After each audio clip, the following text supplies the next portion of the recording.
ये GST magic का part 2 है और ये खतरनाक तरीके से टैक्स प्लानिंग हो रही है। मैं आपको पूरा मैथमेटिक्स दिखा रहा हूं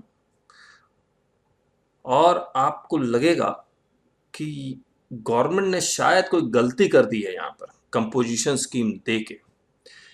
तो मैं ये जो केस मैं बता रहा हूँ ये अलमीरा इंडस्ट्री का केस है। अलमीरा इंडस्ट्री जो शीट खरीदती है उस पे उस शीट पे जो इनपुट टैक्स है वो 18% का है और जब वो अलमीरा बन जाता है तो अलमीरा पर जो रेट ऑफ टैक्स है वो 28% है।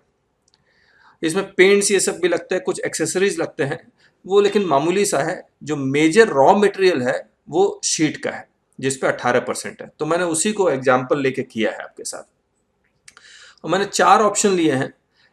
लार्ज सप्लायर यानी कि रेगुलर स्कीम में जो 75 लाख से ऊपर है वो कंपोजिशन स्कीम वाले को बेचता है और कंपोजिशन स्कीम वाला कंज्यूमर को बेचता है। तो अल्टीमेटली कंज्यूमर के लिए क्या वैल्यू आएगी उस अलमीरा की और गवर्नमेंट को क्या रेवेन्यू मिलने वाला है। सबसे पहले मैं ये वाला केस देख लेता हूँ। लार्ज सप्लायर वो शीट मैन्युफैक्चर करता है 100 रुपया, 18% टैक्स देता है, 118 आ गया। अब इसको इसका क्रेडिट मिल जाएगा, इसको इसका क्रेडिट मिल जाएगा और ये बेच किसको रहा है? कंपोजिशन डीलर को बेच रहा है। अब कंपोजिशन डीलर को अगर बेच रहा है या किसी को भी बेच रहा है, क्योंकि ये लार्ज सप्लायर है, ये 28% के हिसाब से टैक्स तो लेगा ही लेगा। तो ये 100 रुपया इसका कॉस्ट है शीट का, उसने खरीदा 118 रुपए में, लेकिन 18 रुपए का इसको आईटीसी मिल जाएगा तो इसके लिए 100 रुपया कॉस्ट। ये अपना वैल्यू एडिशन करेगा, मान लो 20 रुपये, आप इसको बढ़ाकर 40 करेंगे, 50 करेंगे, कुछ भी करेंगे, जो नेट रिजल्ट आएगा वो सेम आएगा। तो वैल्यू हो गया 120। ये कंपोजिशन डीलर को बेच रहा है 28% लगा के 34, ये वैल्यू कितना हुआ? 154। तो कंपोजिशन डीलर के लिए कॉस्ट है 154। ये सरकार को कितना जमा करवा देगा? इसके लिए output tax 34, input tax credit वो 18 रुपए दे चुका और कितना जमा करवाएगा? 16 रुपए। इसका प्रॉफिट वही आएगा 20 रुपए, इनफ्लो 154 रुपया ये वाला, और आउटफ्लो क्या है? 118 रुपया, 16 रुपया उसको देना पड़ रहा है तो उसका आउटफ्लो है 134, उसको प्रॉफिट है 20। ठीक है, तो यहां पर कहानी नहीं बन रही है, कहानी यहां बन रही है। अब ये कंपोजिशन सप्लायर क्या कर रहा है? लार्ज डीलर से इसने कितने रुपए में खरीदा? 154 रुपए में।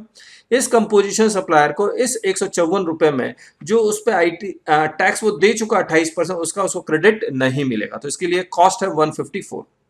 अब ये 154 में वो अपना वैल्यू एडिशन करता है 17 रुपए, ठीक है, और वैल्यू कितनी आ जाती है? 171। अब इस 171 में कंज्यूमर को बेचेगा, सेल टू कंज्यूमर, और जीएसटी 1% लगाएगा क्योंकि ट्रेडर है। कितना? 2 रुपए। मैंने क्या किया? राउंड ऑफ कर लिया, इसलिए आपको समथिंग पॉइंट आएगा तो उसको राउंड ऑफ करके किया 2 रुपए। और सरकार वो कंपोजिशन टैक्स देगा 2 रुपए, कोई आईटीसी मिलेगा नहीं, 2 रुपए। इसका प्रॉफिट कितना है? 15 रुपए। कैसे है 15 रुपए? इनफ्लो कितना है? 171। आउटफ्लो कितना है? 154 प्लस ये 2 रुपए भी टैक्स देगा, तो आउटफ्लो कितना हो जाएगा? 155। ये राउंड ऑफ किया हुआ है, इसीलिए आप घबराना मत कि ये कैलकुलेशन कैसे है, ये राउंड ऑफ किया हुआ है। मैं आपको दिखलाता हूँ, ये 1 पॉइंट समथिंग आएगा, ये देखो इस तरह से, तो राउंड ऑफ किया हुआ है। तो इसका प्रॉफिट कितना हो गया? 15 रुपए, क्योंकि 2 रुपए भी इसके पॉकेट से निकल रहा है। 17 में से 2 रुपए इसके पॉकेट से निकल गया, 15 रुपए। सरकार को रेवेन्यू कितना मिला? 18 रुपए। ये लार्ज सप्लायर ने जिससे खरीदा होगा उसने सरकार को 18 रुपए दे दिया। अब ये लार्ज सप्लायर 16 रुपये सरकार को जमा करवा रहा है और कंपोजिशन टैक्स के रूप में 2 रुपये आ रहा है। कितना आ रहा है? 35 रुपीज। अब यहां ये, अब सेम, सब कुछ सेम है। अब यहां क्या हो रहा है? देखिए लार्ज सप्लायर को बेचता है और लार्ज सप्लायर कंज्यूमर को बेच देता है, तो सब कुछ ये वाली फिगर सारे सेम है। अब क्योंकि ये लार्ज सप्लायर को बेच रहा है तो इसको 28% का इसको क्रेडिट मिल जाएगा, 34 जो हमने यहां लिखा है। अब इसके लिए कॉस्ट क्या होगा? 154 नहीं होगा क्योंकि इसका क्रेडिट मिल गया 120। हमने प्रॉफिट एलिमेंट सेम रखा है। कितना है? हम चाह रहे हैं इसको भी 15 रुपया प्रॉफिट हुआ, इसको भी 15 रुपया प्रॉफिट हो, तो हमने यहाँ 15 ऐड किया है। यहाँ 17 ऐड इसलिए किया क्योंकि 2 रुपये इसको अपने पॉकेट से देना पड़ रहा है, तो 15। वैल्यू कितना आ गया? 135। Add GST 28%, 38, 173। अब कंज्यूमर को कितना पड़ा? 173। इसको टैक्स कितना देना पड़ेगा? आउटपुट टैक्स 38 जो कंज्यूमर से कलेक्ट किया, 34 का क्रेडिट मिल गया, 4 रुपया हो गया। रेवेन्यू कितना मिला गवर्नमेंट को? 38। ठीक है। अब कंज्यूमर को डिसाइड करना है ये कंपोजिशन डीलर से खरीदे या फिर इस लार्ज सप्लायर से खरीदे।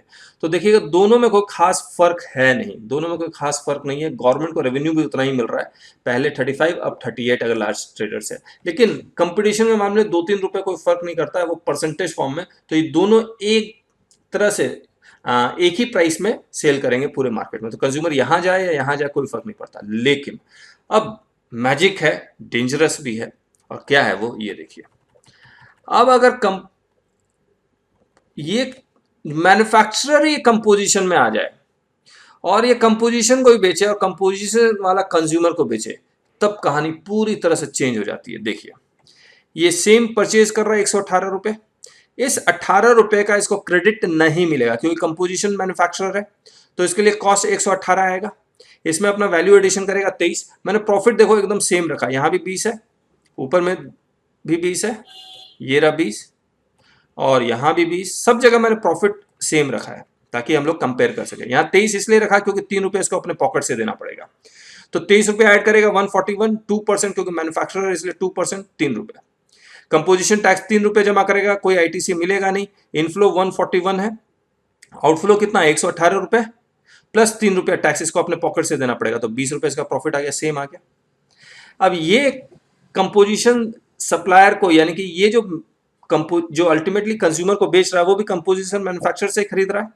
तो ये कितने रुपए में खरीद रहा है, 141 में खरीद रहा है। तो 141 उसमें ऑब्वियसली बिल ऑफ सप्लाई होगा, और अब ये कंज्यूमर को बेचेगा, इसके लिए कॉस्ट 141, प्रॉफिट 17, वही वाला प्रॉफिट लूंगा मैं 15 रुपए वाला क्योंकि 2 रुपए उसके पॉकेट से लगेगा।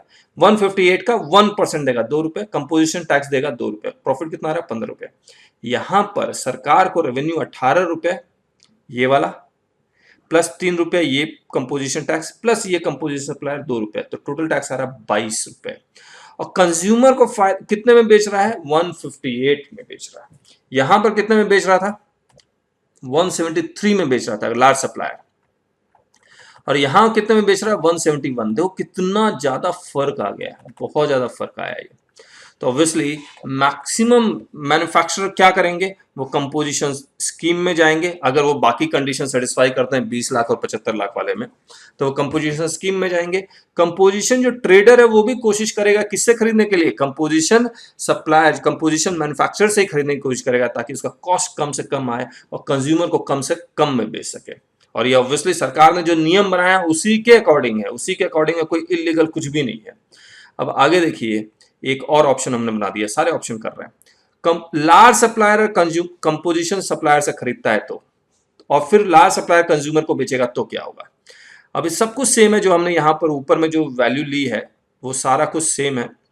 ये दिखलाता हूं, ये देखिए सब कुछ सेम है, सब कुछ सेम है। अब जब लार्ज सप्लायर कंपोजिशन से खरीदेगा तो 141 ही कॉस्ट आएगा। अब ये 141 कंज्यूमर को बेचेगा, इसके लिए कॉस्ट क्या है 141, अपना वैल्यू एडिशन करेगा 156, 28% इसको टैक्स चार्ज करना पड़ेगा 44, 200 रुपए। अब देखिए सरकार को यहाँ रेवेन्यू कितना मिल रहा है 65, कैसे 18 रुपए ये दे देगा जिसने इसने खरीदा है, जिससे खरीदा था, ये 3 रुपए यहाँ दे रहा है, और ये 44 रुपीज दे रहा है क्योंकि इसको आईटीसी नहीं मिला, इसने गलती क्या की, कंपोजिशन से खरीदा। तो ऑब्वियसली ये लार्ज सप्लायर वाला कभी भी कंपोजिशन से खरीदने की कोशिश नहीं करेगा, नहीं करेगा। तो सबसे ज्यादा फायदा जो कंज्यूमर को होगा वो कब होगा, जब वो कंपोजिशन सप्लायर से खरीद रहा है। और कौन से कंपोजिशन सप्लायर से खरीद रहा है, अगर वो भी कंपोजिशन मैन्युफैक्चरर से खरीद रहा है। तो अगर हम लोग कंपेयर करें तो 2 ऑप्शन हैं कंज्यूमर के पास, या एक तो ये वाला, लेकिन यहां पर इसको 171 पड़ रहा है क्योंकि ये कंपोजिशन सप्लायर किससे खरीद रहा है, लार्ज से खरीद रहा है। और तीसरा में यहां पर अगर देखें तो वो यहां पर कंज्यूमर को 158 पड़ रहा है। तो गवर्नमेंट को यही रिक्वेस्ट करना है कि ये जो एनोमली है इसको ठीक करें, क्योंकि 1 nation 1 tax for a single product तो सही हो गया, ये हर एक स्टेट में यही रूल अप्लाई होगा। लेकिन यहां पर कंपोजिशन सप्लायर और लार्ज सप्लायर में तो यहां पर कंपोजिशन सप्लायर और लार्ज सप्लायर में इतना बड़ा प्राइस का डिफरेंस आ गया है कि लेवल प्लेइंग फील्ड नहीं है। तो जो कंपोजिशन सप्लायर में जा रहा है उसको ज्यादा फायदा हो रहा है, लार्ज सप्लायर को कम फायदा हो रहा है और बल्कि उसको नुकसान है। तो गवर्नमेंट को इसको ठीक करना चाहिए, नहीं तो ये दिक्कत है। और मैं आपको रिक्वेस्ट करूंगा कि आप लोग ये ऐसी शीट ये डाउनलोड हो सकती है, ऑब्वियसली नथिंग कम्स फ्री, ये इसका प्राइस है, तो आपको डिस्क्रिप्शन में लिंक मिल जाएगा, वहां से आप डाउनलोड कर लेना और अपने अपने प्रोडक्ट को चेक कर लेना कि ये कहाँ जा रहा है। और अगर मैं इसको 12 कर दूंगा तो क्या होगा, और अगर मैं इसको यहाँ पर अपने आप चेंज हो जाएगा सारा, इसको मैं अगर 18 कर देता हूँ तो क्या होगा। तो ये सारा अपने आप चेंज हो रहा है, आप देख लेना। जैसे मैंने यहाँ 12 कर दिया तो यहाँ भी 12 आ गया, यहाँ 18 आ गया, यहाँ भी चेंज हो गया, तो सब जगह अपने आप चेंज हो जाएगा। तो आप अपना एनालिसिस खुद कर सकते हैं, आप अपने बिजनेस में हैं, आप मेरे से ज़्यादा अच्छी तरह से समझ सकते हैं कि आपके लिए फ़ायदा क्या है, कंज्यूमर के लिए फ़ायदा क्या है, आपको कंपोजिशन स्कीम में जाना चाहिए या फिर लार्ज स्कीम में जाना चाहिए।